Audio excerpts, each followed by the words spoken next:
Great. Well, thank you all. Thank you very much to the organisers, Luke in particular, but to all his sterling team who have done a wonderful job throughout the weekend. And, Luke sold me the conference, basically, as he sold all of us. I wasn't at the 94 conference. I wasn't at the 95 or the 96 one. So I was sold the idea that this was a revival of a cult community that I wasn't part of. But I was part of the work of those people that were here over those years. And I want to spend a bit of my 25, 30 minutes talking about how those ideas have shaped my career, the kinds of ideas that I've had, the kind of work that I've undertaken, and to try to reflect a bit on this concept of the virtual future. There's always a double-edged sword being the final speaker. You, on the one hand, are waiting for your talk and have to wait quite a long time. You're also aware that people are quite tired by the end of the conference, so you think you've got to really do something special. But at the same time, you get to get lots of great ideas from others that are here already and get to meet lots of really interesting people like writers, like filmmakers, philosophers, sociologists, artists, performance artists. And that belief that this conference was going to be that kind of community really compelled me to wanting to be here. And it's been a real pleasure. We were talking just at the break about what sorts of conferences are worth going to. And it seems to me that the kinds that are worth going to are those that bring such a range of people to talk to the kinds of subject that we're interested in. But thinking about this virtual futures was really at the heart of what I wanted to do. And the title that I came up with for this talk was There's Nothing Virtual About the Future. And I'm an optimist. I'm someone that, despite Pat saying it's the same shit and everything's screwed, I think I was quite optimistic about the future. But having said that, yesterday I went through a series of mass media meltdowns. On the way here, my train went wrong. It was delayed, so clearly there was some screw-up with the train system that particular morning. I got here late as a result. Also on the way, about this point in my journey, my computer decided to die. My MacBook Pro, which is just about a year old, decided to give up, and despite the efforts of the most technically equipped people amongst this wonderful community, we concluded that actually it's an Apple Genius Bar situation. So I didn't really have my presentation finished on the way here, but by that point didn't have a presentation at all. So what you're seeing here on these slides is in fact the handwritten notes that I made yesterday while sitting and listening to all of you talk. But it was a combination of things that went wrong as well. My mobile phone ran out of battery, so I couldn't be on Twitter tweeting or talking to others either here. Just out of interest, how many people, hands up if you are using Twitter during this event? Hands up. Say about 20% of the people that are here. We'll talk more about that in a minute. But couldn't do Twitter, couldn't do anything that was really very technological. All I had was this pencil. I had no paper. I had to borrow that from somebody. But by the end of the day, the pencil wasn't very sharp. I couldn't write with it either. And it's one thing to arrive at a conference and find someone that's got a dongle because you've left yours at home. It's another thing trying to find a pencil sharpener. And I don't know whether back in '94 people had pencil sharpeners. But certainly I didn't even bother trying to... anyone got a pencil sharpener here? One at the back. 2 people. Well, there's reasons to be optimistic about this life. So, but nevertheless, it felt very much like a media meltdown for me. And over the sort of day and a half, I've also thought it'd be nice to try to summarize where we are and what has changed since 1994. And it does seem to me that we have a mixture of beliefs within this room. And these, I think, are quite neatly summarized by this single capture. And it's all about change, what has actually changed. And we've got different views. Some people think that nothing's changed, we're all doing the same sorts of things we were in 1994. Some of them aren't as interesting, some of them are banal, but we're basically the same. We've got language, we've always had language, it's something that we're not going to surpass, and Twitter and Facebook are all these mechanisms through which we augment the language capacities that humans have developed over centuries. On the other hand, you've got people that think everything's changed. The whole structure of society has been transformed as a result of digital culture. We are building new relationships with people that we otherwise wouldn't have. We live in a global community that is now constituting our daily lives. So everything's changed. We've also got those people that think we need to change. It's not quite there yet, but we need to do something to make this world a better place. We need to activate, we need to protest, we need to use these tools, these opportunities to bring about some kind of important social change. You've got other people that think, screw all that, we want to stay true to ourselves, we can't surpass humanity, we shouldn't worry about all this transhumanist nonsense, we're basically just humans 1.0 still, and we should celebrate that. We've also got those, the naysayers, that think change isn't possible. That in fact, there's something about ourselves that despite the desire to become something else, despite the tools that we might have, we are unable to surpass the kinds of experiences that we've always enjoyed, and therefore nothing much is possible.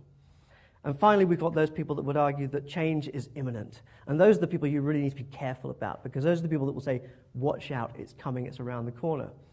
And a lot of those people, over the last 15 years, have convinced us that technology is something that we ought to be anxious about, aware of, and mindful of how it's going to change society, mindful of how it's already changed society.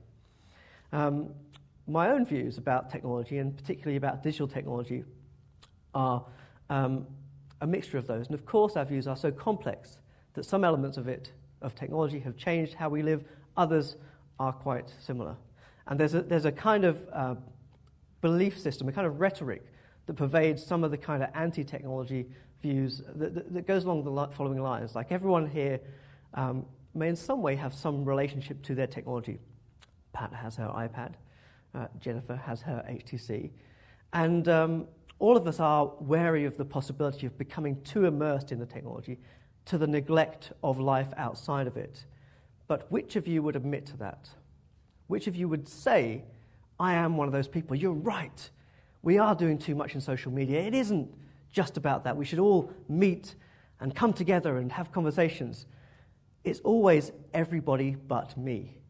And it seems to me that one of the myths about digital culture today is that everybody is obsessed about being immersed within these environments to the neglect of life outside of them. And I choose my words very carefully here. So I'm not so sure that digital culture has brought about a change that is to the neglect of human 1.0. Back in 1994, I was an undergraduate student, and I'd just begun my undergraduate degree. And so the literature that many of the people here were developing at the time around this body of work was beginning to shape my own thoughts about it. By the time I got to 2002, finished my PhD, and was writing already about these sorts of issues, and I'll go on to talk a bit more about what they involved, it was clear that being part of life online, for that to be an important aspect of what it meant to be an academic, I think, was quite central to how I thought I should develop. I set up a website. I was one of those people that in 2000, by 2000, I was using my website as a vehicle to get access to things that otherwise I wouldn't be able to. So I would be somebody that would walk into things and claim to be media and demand a media pass to get access to them. And that was, for me, a quite transformative moment. It was a moment whereby the more recent rhetorics about citizen journalism seemed to be taking place, that in fact you could, just by developing some kind of creative practice through digital culture, bring about some shift in how people relate to you. And that was quite crucial.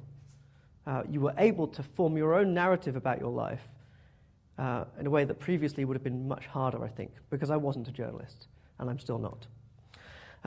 2011, Virtual Futures 2.0. It seems to me that there's a need to consider how the concept of virtuality has been theorized over these years, because I'm rather concerned about it. I think partly that the notion of the future has been hijacked by the digital delirium, as one of our colleagues put it some years ago, that in fact virtuality is something that we have misconstrued, not necessarily us as colleagues that are developing the concepts and intellectual ideas around the subject, but certainly the notion of the virtual within culture has, I think, been hijacked by various narratives. So there were aspects of this period that appealed to me. You know, I was one of those people, despite being a relative latecomer to that body of people that were writing about digital culture, that thought it would be quite cool to, instead of have a book chapter with a proper title, I would use a URL as the title, and it was something like cybersex.nobody. It was about cybersex. And so this seemed to be a really interesting thing to do, that the idea of a title not needing to be a real sentence or some kind of sentence fragment appealed to me. I wrote something that was titled Error 404 Not Found, which, you know, it's so nostalgic to think of these concepts and remember encountering them, which we still kind of do, I guess. But back then it seemed more of a mystery as to why we ended up with that page than it does today. But the ideas that were shaping my own approach to the subject were interspersed with other technological studies.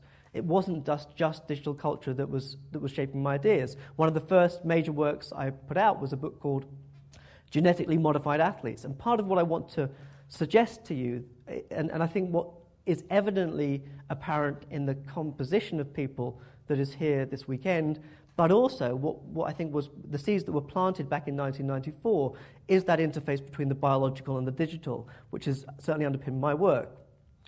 But at the same time, a desire to think about what other ways we may become either trans or post-human, but how else we might exist within this world.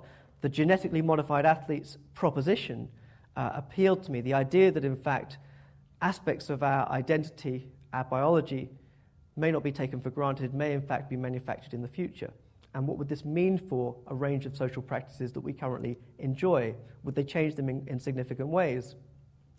In the last few years, since around 2005-06, I began to work more with artists and designers, and found that I think one of the things we could say over this period is that the kinds of people that are being brought to this conversation have expanded. And so the fact that someone like Kevin Warwick would be here, I think, is an example of that, that in fact the disciplinary boundaries that we heard yesterday are simply fictions, are in fact becoming much less robust, both within the academy but also outside of it. And I'll talk a bit about the relationship between science and society in a moment. But it does seem to me that one of the crucial aspects of what's changed, certainly in the UK but elsewhere as well, is how the relationship between academia, intellectual debate, and various kinds of public has shifted.